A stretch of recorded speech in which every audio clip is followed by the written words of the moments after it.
The Riemann sum, this guy here, is an approximation for which of the following integrals. So typically Riemann sum, to make it into the integral, you say as you know, k goes to infinity in this case. So this would go up and up and up and up to infinity instead. But that would make this thing go down and down and down to 0. So essentially what we're looking at here, just to kind of break this thing up, is the first one's going to be 1 over 30 times e to the 1 over 30 plus 1 over 30 times e to the 2 over 30 plus all the way on up to 1 over 30 times e to the 30 over 30. That's just going to be e to the 1 plus, and then keeps on going up to 1 over 30 times e to the 60 over 30. This, of course, is just e to the 1.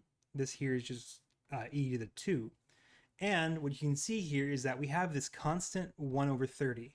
Well, in the Riemann sum, the thing that's constant typically is the width of the rectangle or trapezoid, if you're using that, whatever shape you're using for the Riemann sum approximation. And so 1 over 30 is the width of those things. And you can see that the heights are the next part. This is the height of the box, the first box, the second box. This is going to be the 30th box, and this is going to be the 60th box. And so we really just have widths times heights.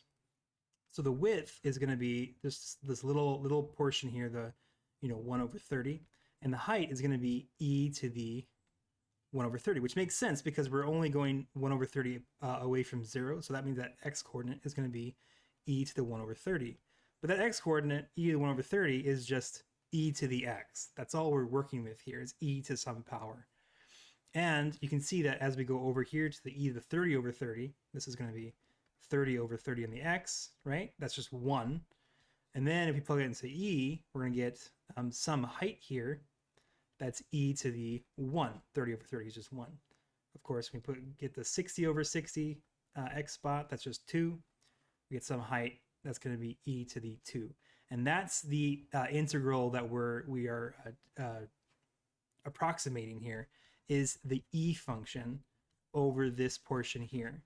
So we're really integrating from 0 to 2. That's the bounds here, right? 0 is the starting, 2 is the ending of e to the x dx. And of course, that's b.